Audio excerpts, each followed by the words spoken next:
एक सेठ अपने नगर का सबसे धनी और धार्मिक प्रवृत्ति वाला व्यक्ति था।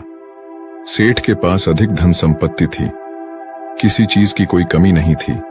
वो बहुत ही सुखपूर्ण अपना जीवन अपने परिवार के साथ जी रहा था। सेठ और उसकी पत्नी शुरू से ही असहाय लोगों की मदद करते थे। उन्हें एक समय का भोजन कराया करते थे, जिसके कारण उन्हें बहुत ही ज्यादा सुख की अनुभूति होती थी। वहीं वो दोनों साधु महात्माओं को बहुत बहुत मानते थे। उन पर उनका बड़ा विश्वास था। उनके नगर में जब भी कोई साधु महात्मा आते, वो उनसे मिलने, उनके उपदेशों को सुनने जरूर जाया करते थे और उन्हें स्वयं के घर ले आकर उनका आदर सत्कार भी किया करते थे। यदि सेठ के घर के पास से कोई भी जाता तो वो उसे भी अपने घर आने का आग्रह करते। इसी तरह बार बार एक सन्यासी उनके घर पर भिक्षाटन करने आ जाता है और अपनी भिक्षा पात्र आगे करके भिक्षा मांगता है। सेठ सन्यासी को देख उसे अपने घर आने के लिए आग्रह करते हैं। सन्यासी भीतर जाता है। सेठ और उसकी पत्नी उनकी आओ भगत में लग जाते हैं। वो दोनों तुरंत उसके बैठने के लिए एक तख्त पर चादर बिछा देते हैं और सन्यासी के हाथ पैर धुलवाकर उसे कुछ विश्राम हेतु कहते हैं और स्वयं उसके भोजन की तैयारी में लग जाते हैं। तभी सेठ की पत्नी कुछ सामान लाने के लिए कहती है। सेठ बाहर चला जाता है। यहाँ उसकी पत्नी भोजन बनाने में लग जाती है। कुछ देर बाद जब सेठ की पत्नी आकर सन्यासी को भोजन परोसने लगती है, सन्यासी भोजन ग्रहण करने लगता है। सन्यासी सेठ के घर के शांत वातावरण और उसके घर का स्नेह देखकर उसकी पत्नी से बड़ी ही विनम्रता से पूछता है कि माता, आपके परिवार में कौन कौन है? यह सुन सेठ की पत्नी कहती है, मैं, मेरे पति और मेरे 3 बेटे। यह सुन सन्यासी आगे कहते हैं कि तुम्हारे पति क्या करते हैं, कितना कमा लेते हैं? ये सुन सेठ की पत्नी कहती है कि हमारे पास धन की कोई कमी नहीं, हमारे पास तो अपार धन संपत्ति है। ये सुन सन्यासी आगे कोई प्रश्न नहीं करता। तभी सेठ घर वापस आ जाता है। वो फिर पत्नी के साथ सन्यासी को भोजन परोसने लगता है। वो सन्यासी के लिए बाहर से कई तरह की मिठाई भी लेकर आता है। भोजन ग्रहण करने के बाद सन्यासी जाने के लिए तैयार हो जाता है। वो सेठ और उसकी पत्नी की स्वयं के इस आदर सत्कार के लिए आभार प्रकट करता है और जाने के लिए वो निकलते हैं। तभी सेठ सन्यासी से कहता है कि वो उसे कुछ दूरी तक छोड़ देगा। दोनों मार्ग के लिए निकल जाते हैं। मार्ग में सेठ सन्यासी से बात करते हुए जा रहा था। तभी सन्यासी सेठ से कहता है कि आपका जो 3 पुत्र है, तीनों ही आपकी देखभाल अच्छे से करते होंगे। यह सुन सेठ कहता है कि नहीं मुनिवर, मेरी केवल एक ही संतान है। यह सुन सन्यासी सोचने लग जाते हैं कि यह कह क्या रहा है। सेठ की पत्नी ने कुछ कहा था, सेठ कुछ और कह रहा है।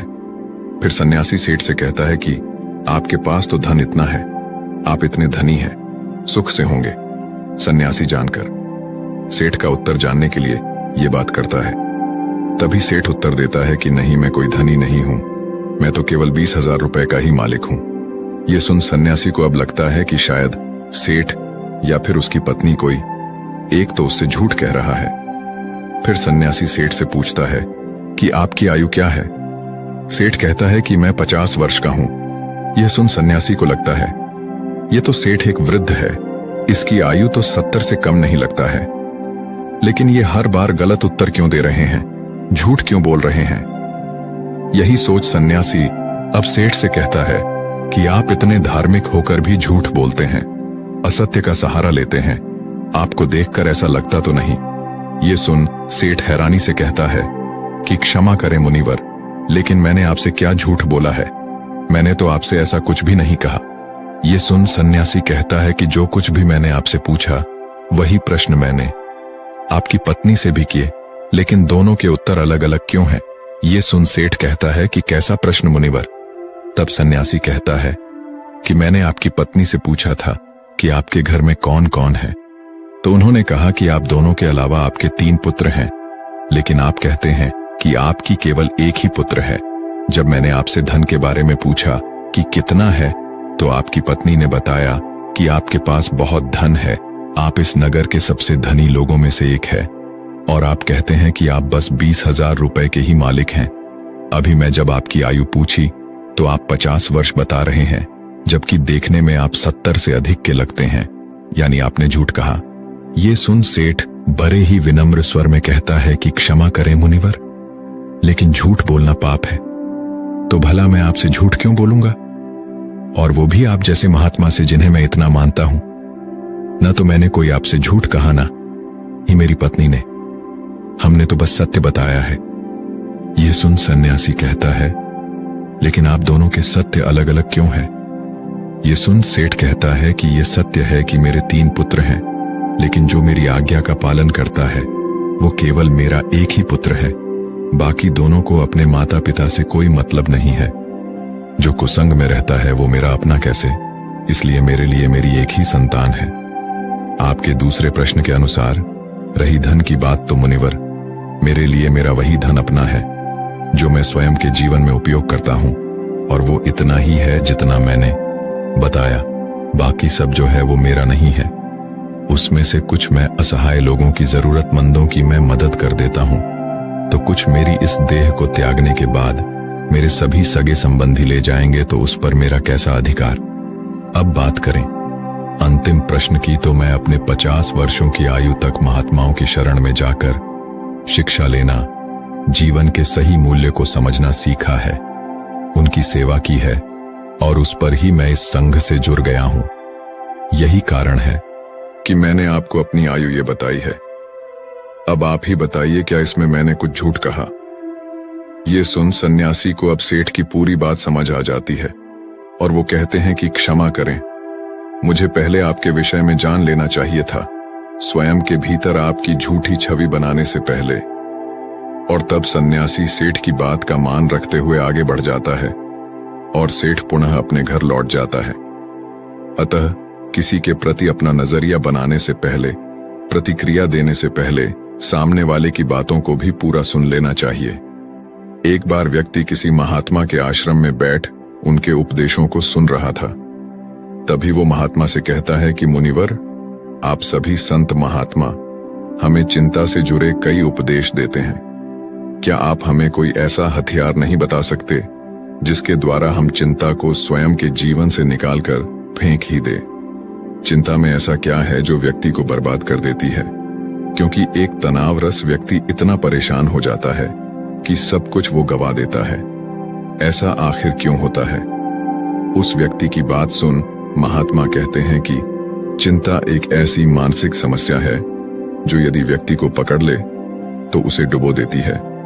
उसे केवल स्वयं से मुक्त कर ही आप सुखी रह सकते हैं, और यह तब होता है जब आप स्वयं को मजबूत कर लें।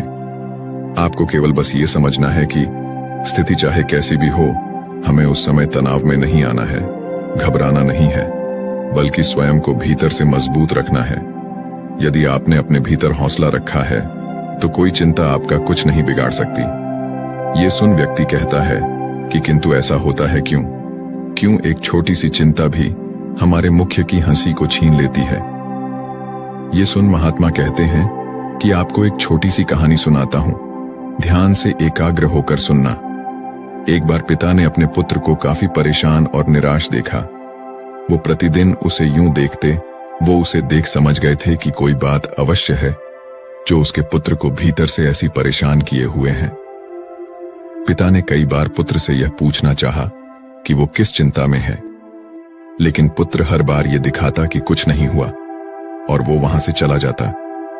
पुत्र के इस व्यवहार से पिता को यह विश्वास हो गया था कि अवश्य कोई बात है, चिंता है जो उसे भीतर से खाए जा रही है, लेकिन वो बता नहीं रहा है। तब पिता ने एक दिन पुत्र को अपने पास बुलाया और उसे समझाते हुए कहा कि जीवन में हम कितनी भी सफलता क्यों न पालें, लेकिन यदि हमारे भीतर चिंता या तनाव ने घर कर लिया तो ये हमारे उन्नति के बीच एक बाधा बनकर आ जाती है। चिंता व्यक्ति को आगे बढ़ने नहीं देती, उसके भीतर कई सारी नकारात्मकता को भर देती है। चिंता बहुत ही भयानक होती है, ये सुखी समृद्ध घर को भी तबाह कर देती है। ये सब सुन पुत्र कहता है कि आप कहना क्या चाहते हैं पिताजी?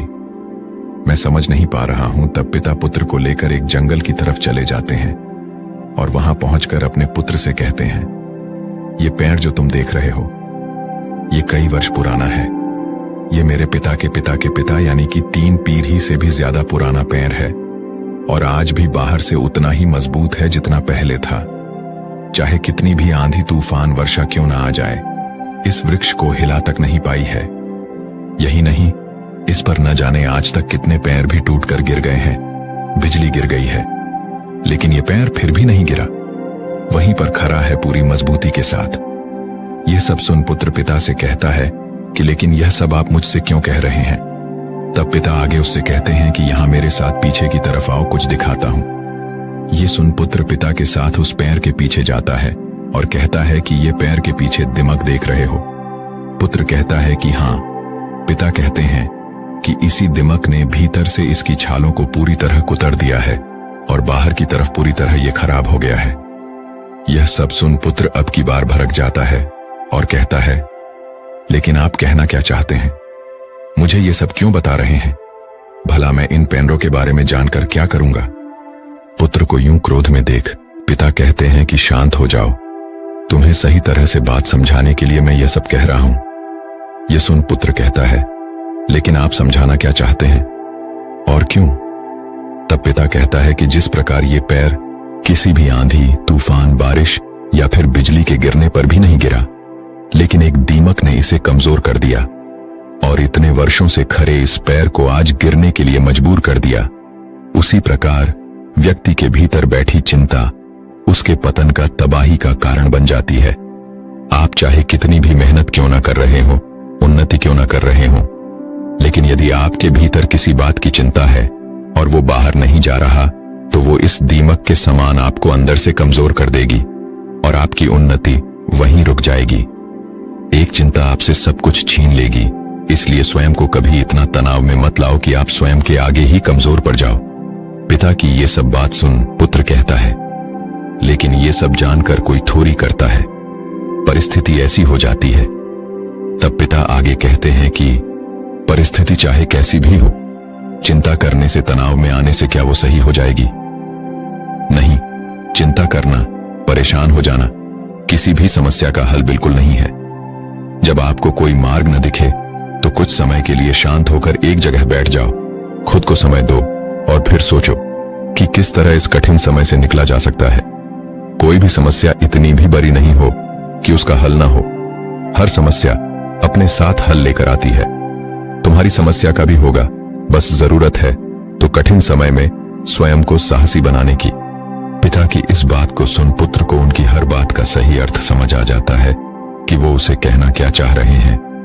इस कहानी को पूरा करके महात्मा कहते हैं, क्या अब तुम समझे कि एक छोटी सी चिंता भी आपके जीवन को कितना प्रभावित करती है?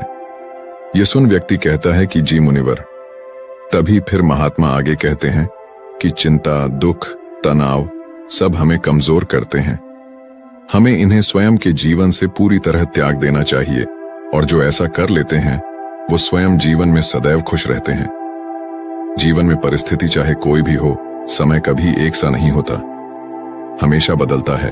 बस अपने सुख के पल को स्मरण करके उसे दुख में साहस का हथियार बना लो। ये चिंता कुछ नहीं बिगाड़ पाएगा, लेकिन यदि इस चिंता में आप घिर गए तो कभी भी उन्नति नहीं कर पाओगे। इसलिए कभी व्यक्ति को व्यर्थ की चिंता में नहीं आना चाहिए। जो वर्तमान में हो रहा है उस पर ध्यान दें, अपना काम करें, बाकी सब छोड़ दें और धैर्य रखें। यह समय भी कब निकल जाएगा आपको पता ही नहीं चलेगा। महात्मा की बात सुन व्यक्ति को उसके प्रश्न का सही उत्तर मिल जाता है और वो गुरु को प्रणाम कर वहां से चला जाता है। अतः चिंता व्यक्ति के जीवन की सभी खुशियां, सुख, समृद्धि छीन लेती है। इसलिए व्यर्थ में इन सब में नहीं पड़ना चाहिए। स्वयं को चिंता मुक्त रखें, तभी आप जीवन में खुश रह सकते हैं। आशा करते हैं ये बात आप समझे होंगे। तो दोस्तों, उम्मीद है इस वीडियो से आपको काफी कुछ